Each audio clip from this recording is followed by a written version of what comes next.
Hello super friends यार, कैसी है हमारी सुपर पब्लिक। आई होप बढ़िया होगी। तो यार आज का जो हमारा कंपैरिजन वीडियो है बहुत ही ज़्यादा अमेजिंग कैरेक्टर्स के बीच में रहने वाला है। ये कैरेक्टर्स अपने अपने यूनिवर्स के सबसे ज़्यादा स्ट्रेंथ वाले बंदे हैं एंड इनकी जो पावर एबिलिटीज़ है वो भी बहुत ही ज़्यादा है अपने अपने यूनिवर्स में। एंड इस वीडियो में हम देखने वाले हैं इनकी पावर, इनकी एबिलिटीज़ को, इनके फीट्स को एंड लास्ट में देखेंगे कि कौन इस बैटल का विनर रहने वाला है। तो चलो यार इस वीडियो को स्टार्ट करते हैं। तो अभी बात करें हम वन पंच मैन साइतामा की, तो साइतामा अपनी सीरीज का अब तक का सबसे पावरफुल बीइंग है। साइतामा इतना ज़्यादा पावरफुल बंदा है कि वो अपने ओपोनेंट को सिर्फ अपने पंचों के ही दम पे मारने तक की ताकत रखता है। उसको वन पंच मैन इसीलिए बोलते हैं क्योंकि वो अपने ओपोनेंट को सिर्फ एक सीरियस पंच में मार सकता है, फाड़ सकता है एंड उसके जो पंचेज है वही उसके वेपन्स है। साथ ही उसके अंदर हमने कभी एक्सप्रेशंस देखे नहीं है, मतलब उसके फेस में कभी एक्सप्रेशंस देखे नहीं है अपनी बैटल के दौरान।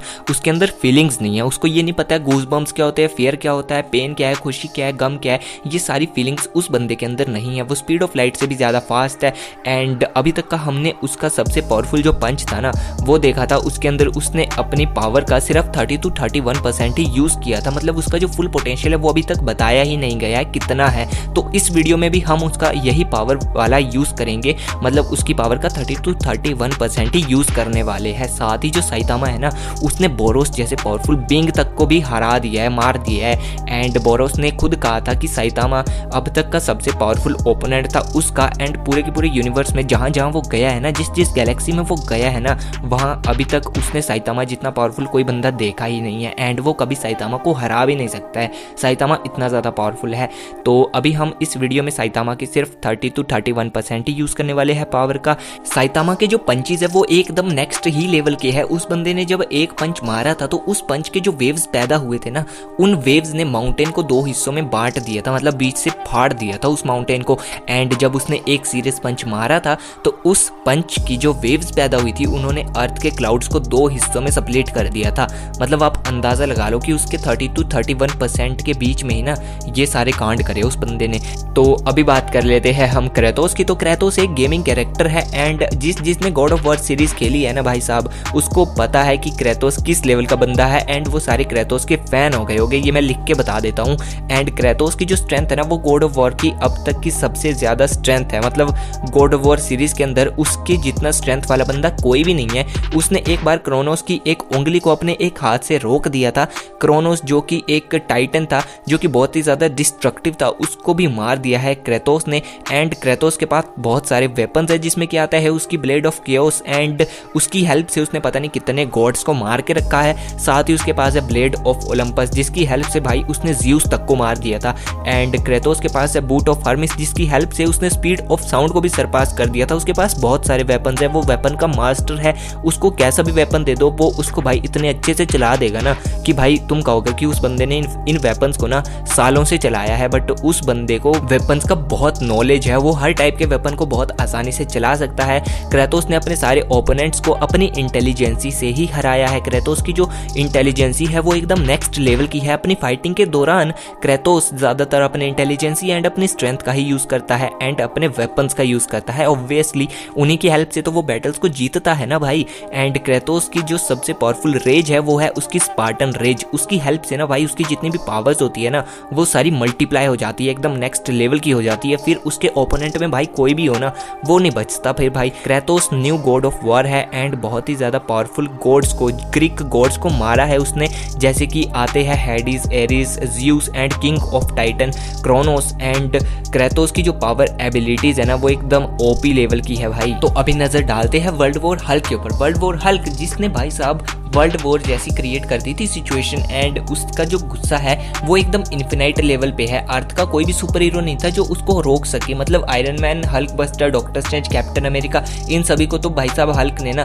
मसल के रख दिया था। एंड डॉक्टर स्ट्रेंज जो कि सोर्सरस ऑफ सुप्रीम है, उसकी पावर, उसकी मैजिक, उसकी स्पेल कास्टिंग जो भी है ना, वो जो भी उसकी पावर एबिलिटीज है वो भी मिलके हल्क का कुछ नहीं बिगाड़ रही थी।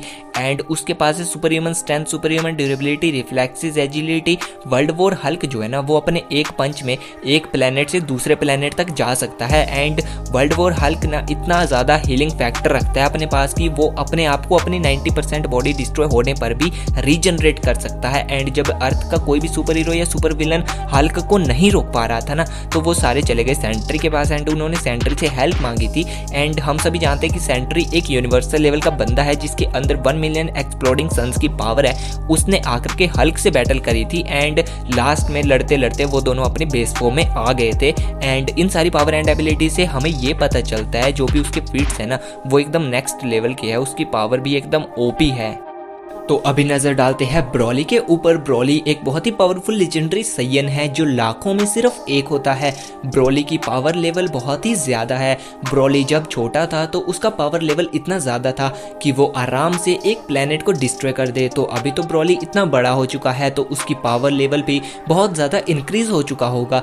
एंड गोकू ने उसके बारे में ये तक कह के रखा है कि वो गॉड ऑफ डिस्ट्रक्शन से भी ज्यादा पावरफुल है। एंड गोकू ने जब ये कहा है तो ऑब्वियसली उसका कोई ना कोई रीजन तो होगा ही। गॉड ऑफ डिस्ट्रक्शन बहुत ही ज्यादा पावरफुल होता है एक यूनिवर्स में, जो कि एक यूनिवर्स तक को डिस्ट्रॉय कर सकता है। एंड ब्रोली जो है ना वो एक क्विक लर्नर है। अपनी बैटल के दौरान वो अपने आप को ट्रेन करता है एंड ये चीज हम उसकी नोटिस कर चुके हैं वेजिटा एंड गोकू के साथ जब वो लड़ रहा था। एंड ब्रोली ने गोजिटा सुपर सैयन ब्लू से भी बैटल करी है, जो खुद में ही एक बहुत बड़ी बात है क्योंकि भाई गोजिटा जो है ना वो फ्यूजन है गोकू एंड वेजिटा का। एंड सुपर सैयन ब्लू में तो उसकी पावर और भी ज्यादा इंक्रीज हो जाती है। तो ब्रोली ने भाई गोजिटा से बैटल करी है एंड सुपर सैयन गॉड को ओवर पावर कर चुका है वो बंदा। एंड उसने गोकू एंड वेजिटा तक को भी हरा करके रख दिया था। एंड वो एक बहुत ही फास्ट लर्नर है एंड अगर उसको कोई ट्रेन करता है जैसे विस जैसे पावरफुल ट्रेनर, तो भाई उसकी पावर किस लेवल की होगी हम सभी ये जानते हैं। तो देखो यार, अभी हमने इनकी पावर एंड एबिलिटीज की तो बात कर ही ली है, तो अभी देखते हैं कि इस बैटल से सबसे पहले कौन जाने वाला है। बट ये बताना बहुत डिफिकल्ट है क्योंकि भाई इन चारों ने ही अपनी अपनी जगह पे बहुत बड़े बड़े काम करके रखे हैं। जैसे कि वर्ल्ड वॉर हल्क ने सेंट्री से बैटल की है, ब्रोली ने गोजिटा सुपर सैयन ब्लू से बैटल की है, गोकू ने उस बंदे के लिए कहा है कि वो बंदा गॉड ऑफ डिस्ट्रक्शन से भी ज्यादा पावरफुल है। साथ ही वन पंच मैन ने बोरोस को मार दिया है एंड क्रेतोस ने जियूस को मार के रखा है। भाई चारों ने ही बहुत बड़े बड़े काम करके रखे हैं। बट अगर मैं यहाँ पे अपना ओपिनियन दूं ना, तो यहाँ पे क्रेतोस मुझे जहां तक लगता है कि सबसे पहले इस बैटल से जाने वाला है। और भाई जो क्रेतोस के फैन है ना, वो इस चीज से ऑफेंड मत होना, बट यहाँ पे मैं 100% श्योर नहीं हूँ। यहाँ पे देखो, अगर वन पंच मैन क्रेतोस के साथ लड़ता है ना, तो one punch man speed of light से ज्यादा फास्ट है एंड अपने 2-3 सीरियस पंच लगेंगे भाई वैसे तो उसको ना, अपने 2-3 सीरियस पंच में वो क्रेतोस को शायद मार सकता है। भाई क्रेतोस भाई बेशक अपनी वेपन्स की मदद से वन पंच मैन को डैमेज कर सकता है, लेकिन यार वन पंच मैन अपनी स्पीड की हेल्प से ना क्रेतोस को बहुत ज़्यादा डिस्टर्ब करने वाला है, ठीक है। और वर्ल्ड वॉर हल्क के साथ अगर क्रेतोस लड़ेगा ना, तो बेशक अपने वेपन्स का वो उसके ऊपर यूज़ करेगा, लेकिन हल्क भाई इतना ज़्यादा ड्यूरेबल है एंड उसका हीलिंग फैक्टर इतना ज़्यादा है कि भाई क्रेतोस के वेपन्स का उसके ऊपर असर नहीं होने वाला है। और यहाँ पे भाई वर्ल्ड वॉर हल्क है जिसने भाई सेंट्री के साथ बैटल की है, तो मुझे जहाँ तक लगता है कि वर्ल्ड वॉर हल्क ना क्रेतोस को भी हरा सकता है। और अगर हम ब्रोली की बात करें तो भाई देखो, ब्रोली ने गोजिटा सुपर सैयन ब्लू से बैटल की है और यहाँ पे ना गोकू ने उसको कुछ ज़्यादा ही बड़ा खिताब दे दिया है कि भाई वो गॉड ऑफ डिस्ट्रक्शन से भी ज़्यादा पावरफुल है। तो चलो मान लेते हैं कि ब्रोली क्रेतोस के साथ लड़ रहा है ना, तो देखो यार, ब्रोली क्रेतोस के साथ लड़ते लड़ते ना उसी की टेक्निक को मतलब लर्न कर लेगा कि वो किस तरह से लड़ रहा है। और ब्रोली भी बहुत ही ज़्यादा फास्ट है और भाई यहाँ पे मुझे लग रहा है ना कि ब्रोली भी क्रेतोस को हरा सकता है, क्योंकि वो उसकी टेक्निक को सीख लेगा ना। वो इतना क्विक लर्नर है कि वो बैटल के दौरान ही उसकी जो टेक्निक्स होगी ना उनको सीख लेगा। और मुझे जहाँ तक लग रहा है कि वो उसकी टेक्निक्स को उसी के ऊपर यूज़ करेगा और अपने कुछ पंचिस से ही या फिर लेजेंडरी सुपर सैयन में जा करके क्रेतोस को हरा सकता है। तो यहाँ पे देखो, क्रेतोस के फैन प्लीज़ ऑफेंड मत होना, ये सिर्फ मेरा ओपिनियन है। जिसने अभी तक चैनल को सब्सक्राइब नहीं किया है, चैनल को सब्सक्राइब करके बेल आइकन ज़रूर प्रेस कर देना। तो अभी हमारी इस वीडियो में बचे हैं 3 सुपर हीरो, जो कि है Broly, Hulk and one punch man. देखो यार, वन पंच मैन बहुत ज़्यादा स्ट्रॉन्ग है, मतलब बहुत ही ज़्यादा स्ट्रॉन्ग है। अगर ब्रोली वन पंच मैन के साथ लड़ता है ना, तो वन पंच मैन ने अपने एक पंच में बोरोस को मार दिया था। बट भाई यहाँ पे ध्यान रखना कि जो ब्रोली था ना, वो फर्स्ट टाइम जब आया था ना, मतलब एकदम नया नया जब आया था ना, तो बिना ट्रेनिंग के ही उसने गोकू एंड वेजिटा को हरा दिया था, ठीक है, ओवर पावर कर दिया था, ठीक है। और गोकू एंड वेजिटा के सुपर सैयन गॉड को भी हरा करके रख दिया था, ओवर पावर कर दिया था अपने सिर्फ सुपर सैयन में जा करके ही ब्रोली ने। और ब्रोली जब छोटा था ना तो उसका पावर लेवल इतना था कि वो आराम से एक प्लेनेट को डिस्ट्रॉय कर सके, और वन पंच मैन अपने सिर्फ एक पंच में एक प्लेनेट को ही डिस्ट्रॉय कर सकता है अभी तक की अपनी पावर के साथ। और ब्रोली का भाई पावर लेवल बहुत ज्यादा है, तो मुझे लगता है कि ब्रोली वन पंच मैन को हराने की कैपेबल है। एंड अगर वन पंच मैन हल्क के साथ लड़ता है ना तो भाई यहाँ पे हल्क का हीलिंग फैक्टर उसको बहुत ज्यादा हेल्प करने वाला है। मतलब हल्क का जो हीलिंग फैक्टर है ना वो मार्वल यूनिवर्स के सबसे फास्ट हीलिंग फैक्टर्स में से एक का है। एंड हल्क जो है ना उसका जो स्ट्रेंथ है, उसका स्टेमिना बहुत ज्यादा है। वन पंच मैन बेशक बहुत ज्यादा पावरफुल है, अपने एक पंच में वो किसी को भी मार सकता है, एक सीरियस पंच में वो किसी का भी एग्जिस्टेंस खत्म कर सकता है। लेकिन भाई यहाँ पे हल्क नहीं है, यहाँ पे वर्ल्ड वॉर हल्क है भाई, जिसने सेंट्री जैसी यूनिवर्सल लेवल के बीइंग से बैटल करके रखी है। एंड वन पंच मैन ने सिर्फ बोरोस से ही बैटल करी है अभी तक अपनी सीरीज के अंदर। तो भाई यहाँ पे मेरे को लगता है कि हल्क के फीट जो है ना वो वन पंच मैन के फीट से ज्यादा है। तो अभी इस बैटल में हल्क जीत चुका है एंड अभी इस बैटल से जा चुका है वन पंच मैन। अभी बचे हैं सिर्फ दो सुपर हीरो जो कि है ब्रोली एंड हल्क। दोनों ही अपनी अपनी जगह पे बहुत ज्यादा पावरफुल है।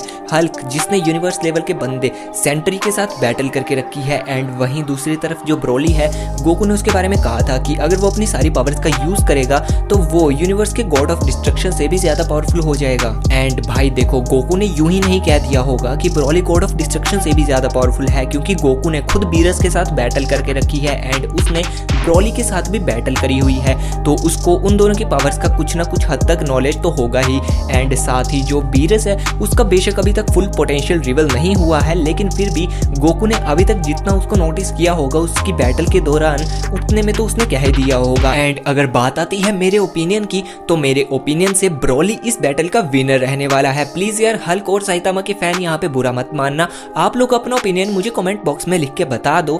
एंड अगर ये वीडियो अच्छी लगी तो इसको एक लाइक जरूर करना, चैनल पे पहली बार आया तो चैनल को सब्सक्राइब जरूर करना। And thanks for watching.